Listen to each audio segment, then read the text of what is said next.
Bab 167. Jalan buntu.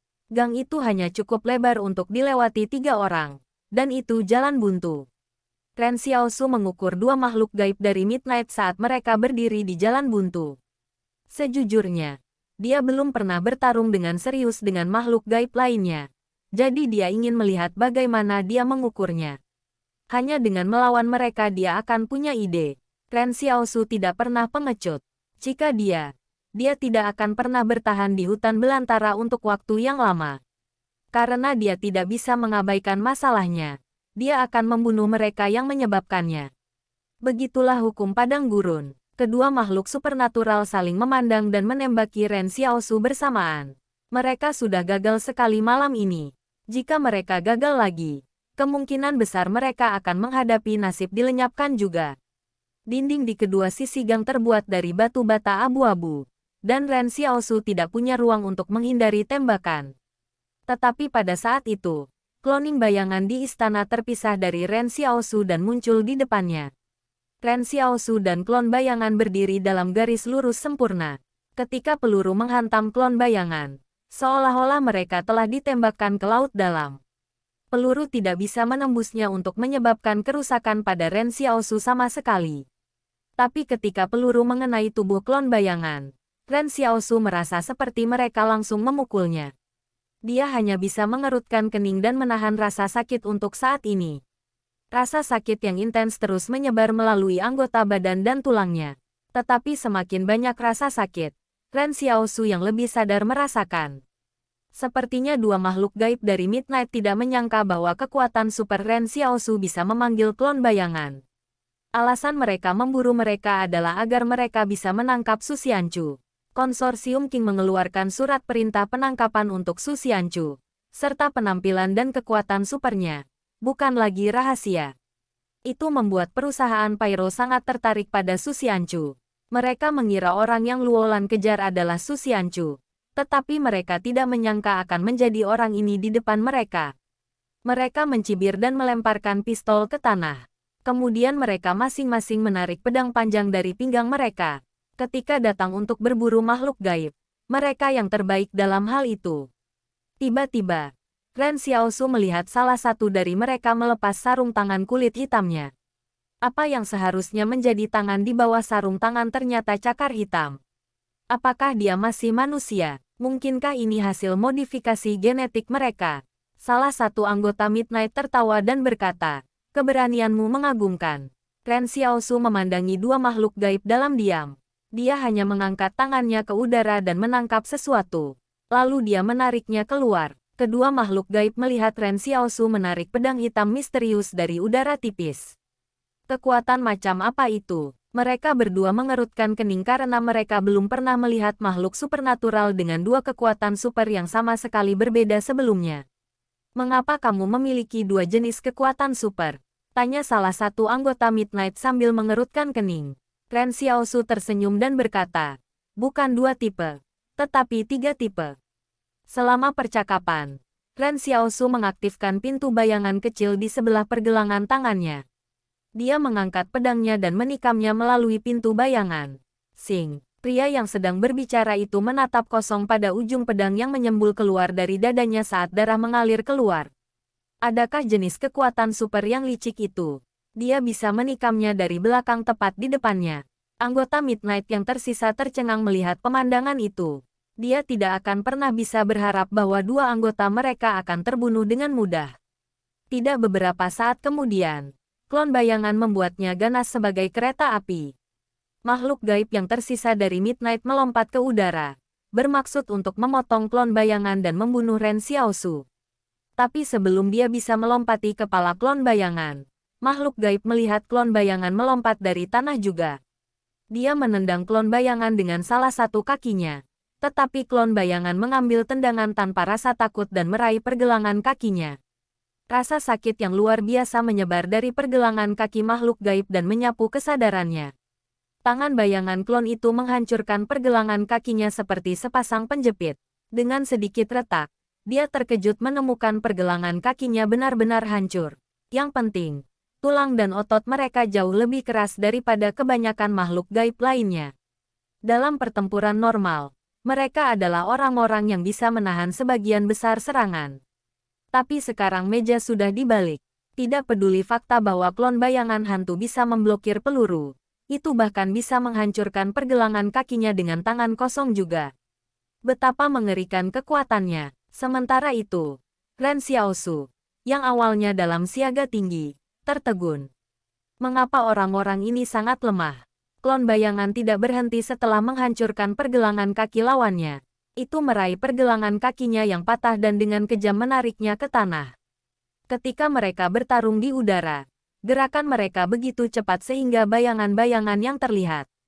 Gerakan kuat mereka bahkan terasa seperti itu menyebabkan udara di sekitar mereka terbakar dan meledak. Cloning bayangan dan makhluk gaib adalah pukulan perdagangan. Tetapi makhluk supernatural tiba-tiba menyadari bahwa sementara ia hampir dipukuli hingga menjadi bubur, lawannya masih bertindak seolah tidak mengalami kerusakan. Selama waktu ini, dia bahkan tidak memiliki kesempatan untuk menggunakan kekuatannya. Ketika mereka berdua mendarat di tanah, kaki klon bayangan menyentuh lantai terlebih dahulu. Namun, itu tidak berhenti di situ karena segera berlari pada makhluk gaib lagi. Meraihnya dengan tangannya dan membanting tubuhnya ke dinding gang. Dengan ledakan, retakan terbentuk di dinding.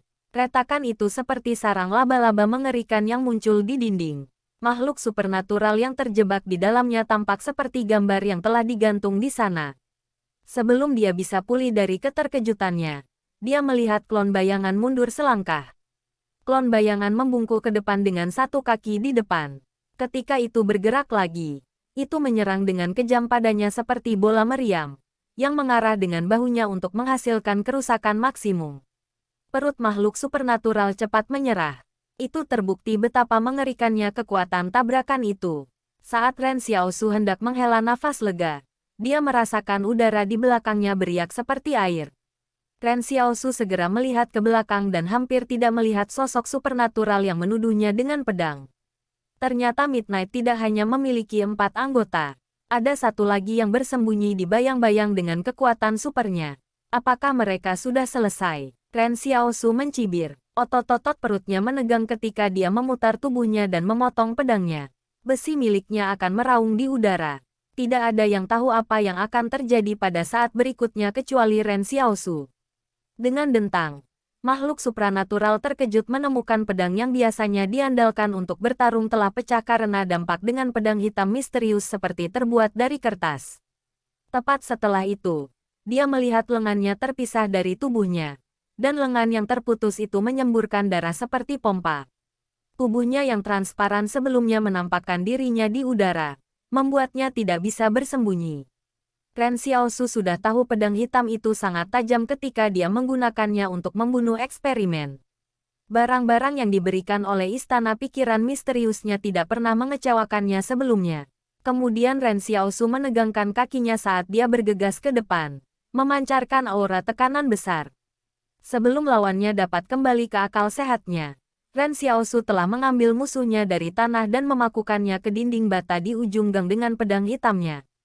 Ren Xiaosu menarik pedang hitam keluar dari dinding dan mayat, membiarkannya jatuh dengan canggung ke tanah karena telah kehilangan dukungannya. Saat ini, seluruh lorong tampak berlumuran darah. Ren Xiaosu berdiri diam di sana dengan hanya satu pikiran. Orang-orang dari Midnight ini sepertinya tidak kuat sama sekali. Seperti kata pepatah, sepertinya mereka adalah pahlawan, tetapi mereka ternyata nol. Makhluk supernatural begitu lemah sehingga mereka dikalahkan meskipun mereka telah bertarung 3 lawan 1. Dia bertanya-tanya mengapa mereka begitu sombong di tempat pertama. Bab 168. Mendapatkan pemahaman baru tentang Ren Xiaosu. Ren Xiaosu mengingat klon bayangannya dan naik kembali ke atap. Su Xianchu duduk di sana dan terengah-engah.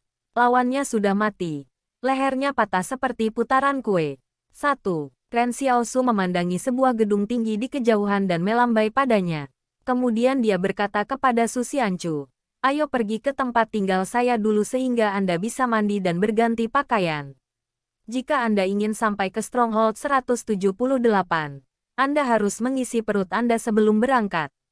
Petik 2. Su Xianchu berkata dengan emosional, "Terima kasih." Terima kasih yang diterima dari Su Xianchu. +1. Ren Xiaosu dengan serius mempertimbangkan apakah dia harus membujuk Su Xianchu untuk tetap tinggal supaya dia bisa mengatakan terima kasih kepadanya setiap hari. Namun, Su Xianchu melanjutkan, tapi saya tidak bisa tinggal lebih lama lagi. Setelah pertempuran malam ini, mereka mungkin mengunci seluruh benteng lebih aman. Mustahil bagi saya untuk pergi ketika itu terjadi. Jadi sekarang adalah kesempatan terbaik untuk pergi. Ren Xiaosu berkata dengan sedikit menyesal. Apakah kamu tidak akan menunggu sedikit lagi? Aku hanya akan melibatkanmu jika aku tinggal lebih lama lagi. Su Xianchu berkata dengan tulus. Ren Xiaosu, jika kita ditakdirkan untuk bertemu, kita akan bertemu lagi. Ren Xiaosu berpikir sejenak dan mengangguk. Kita mungkin akan bertemu lagi di Stronghold 178. Jadi berhati-hatilah. Setelah pertukaran ini, Su Xianchu pergi tanpa melihat ke belakang. Adapun bagaimana dia berencana untuk pergi, sepertinya itu tidak akan menimbulkan masalah bagi Su Xianchu karena dia adalah mantan perwira tentara swasta. Pada saat ini, Ren Xiaosu bisa mendengar langkah kaki di jalanan di kejauhan. Tampaknya pasukan dari benteng hampir tiba. Ren Xiaosu benar-benar berharap semua kekuatan besar lainnya di benteng akan bertarung di antara mereka sendiri. Maka tidak ada yang punya energi untuk khawatir tentang dia setelah semua orang mulai berjuang untuk hidup mereka. Setelah Ren Xiaosu dan Su Xianchu pergi, tim keamanan dari Divisi Ketertiban Umum Benteng akhirnya tiba. Mereka dengan cepat menutup tempat kejadian dan mengirim orang-orang mereka untuk memberitahu konsorsium Li. Mereka bisa tahu ada yang salah hanya dengan melihat pertempuran yang terjadi di sini. Ini bukan pertarungan antara orang normal. Itu adalah bentrokan yang melibatkan makhluk gaib. Lebih jauh lagi, orang-orang dari Divisi Ketertiban Umum menyadari bahwa ini bukanlah sesuatu yang dapat mereka campur ketika mereka melihat logo perusahaan Pyro pada pakaian para korban yang meninggal. Pada kenyataannya, Divisi Ketertiban Umum juga tahu ada sesuatu yang bergerak di kubu. Ada pembantaian di rumah sakit jiwa nomor 4. Dan ledakan terjadi oleh perusahaan Pyro ketika mereka berusaha menangkap beberapa makhluk gaib. Dengan kasus-kasus ini disatukan, bahkan orang bodoh akan tahu lebih baik tidak terlibat dalam apapun yang terjadi jika mereka ingin hidup. Faktanya, Divisi Ketertiban Umum terdiri dari orang-orang biasa, dan mereka hanya dilengkapi dengan senjata api kaliber kecil yang dapat digunakan untuk menghadapi pencuri run of the mill. Tetapi jika mereka menemukan makhluk gaib, mereka pasti akan dibantai. Di atap gedung tinggi di kejauhan, Yang Xiao Jin baru saja menyimpan senjatanya. Di sampingnya, Luo Xinyu memegang pagar dan bertanya-tanya, apakah kamu tidak merasa aneh? Meskipun itu bukan kekuatan utama dari gugus tugas Midnight, anak itu masih membunuh mereka dengan mudah. Apakah kita terlalu meremehkannya? Petik 2. MHM. Yang Xiao Jin memikirkan sesuatu saat dia melihat ke medan perang di kejauhan. Benar, itu sedikit tidak terduga. Saya dulu berpikir kekuatan tempurnya tidak setinggi itu. Jadi saya tidak berharap dia akan menghadapi 3 lawan pada saat yang sama. Meskipun saya tidak benar-benar melihat apa yang terjadi di gang, Ren Xiaosu pasti menghadapi 3 lawan jika Su Xianchu hanya mengambil salah satu dari mereka. Petik 2. Adalah standar bagi Midnight untuk memiliki 5 anggota per tim ketika melakukan misi. Mereka selalu suka kalah jumlah dengan lawan mereka, kata Luo Xinyu dengan suara bosan. Entah bagaimana, mereka berhasil mengacaukannya kali ini. Setelah kejadian ini, saya rasa mereka akhirnya akan memahami prinsip bahwa angka tidak berarti apa-apa di hadapan kekuatan absolut ketika berhadapan dengan makhluk gaib. Petik 2. Aku ingin mengukir jalan keluar untuknya. Yang Xiao Jin juga cukup terkejut. Tapi aku tidak pernah membayangkan dia akan membantai semua anggota Midnight. Anak itu benar-benar haus darah. Luo Xinyu berkata, itu sangat jelas di matanya ketika kami berjalan ke pegunungan Jing. Begitu ada tanda-tanda ancaman, ia mencoba menyingkirkan masalahnya. Makhluk supernatural yang lahir dari hutan belantara selalu lebih kejam daripada mereka yang kekuatannya terbangun di kubu. Petik 2. Yang Xiao Jin berkata, itu mungkin disebabkan oleh lingkungan tempat tinggalnya. Dia hanya berusaha untuk bertahan hidup. Itu saja. Mengapa kamu begitu ingin menjelaskannya atas namanya? Luo Xinyu berkata dengan geli. Pemuda ini sudah cukup kuat sendiri. Dan dia bahkan memiliki Chen Wudi, yang kekuatan tempurnya tidak diketahui. Di sisinya juga. Itu sudah membuat kelompok kecil mereka cukup kuat. Haruskah kita menarik perhatian konsorsium Li dan konsorsium yang Anda agar mereka tidak fokus pada kita? Petik 2. Mereka hanya ingin hidup stabil di benteng. Jangan memberi mereka masalah yang tidak perlu, kata Yang Xiao Jin dengan tenang. Hahaha. Luo Xinyu tertawa terbahak-bahak. Pada kenyataannya, dia tidak bermaksud melakukan apapun dan hanya ingin melihat reaksi Yang Xiao Jin.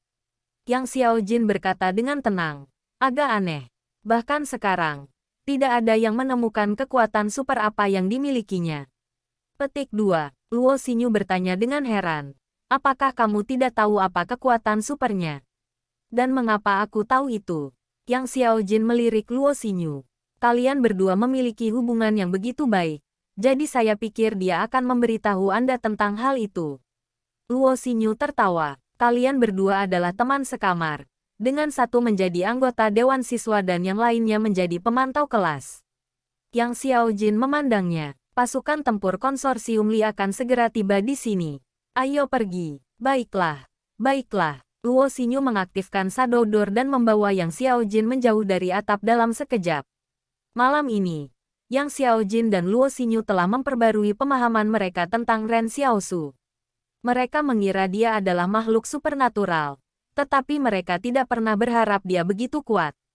Sesuatu terus mengganggu Ren Xiaosu selama pertempurannya dengan Midnight. Dia merasa bahwa efektivitas Midnight telah dilebih-lebihkan karena mereka jelas tidak sekuat itu. Namun mereka bertindak seolah-olah mereka yang terbaik. Tetapi pada kenyataannya, ada kesalahpahaman karena Midnight cukup terkenal. Faktanya, kekuatan tempur ini telah berhasil menangkap 3 makhluk gaib di masa lalu. Pada sebagian besar hari, unit ini akan dianggap sebagai eselon ke-21 bagi kekuatan utama perusahaan Pyro. Pada malam yang sama, konsorsium Li bertindak keluar dari norma dan memberlakukan darurat militer di seluruh benteng. Selama masa kritis ini, mereka bahkan memesan jam malam pada semua penduduk. Mereka yang keluar setelah jam 10 malam akan diperlakukan sebagai penjahat dan ditangkap. Pada awalnya, konsorsium Li tidak ingin membagi pasukan mereka karena mereka ingin memfokuskan semua tenaga mereka untuk melindungi hasil penelitian.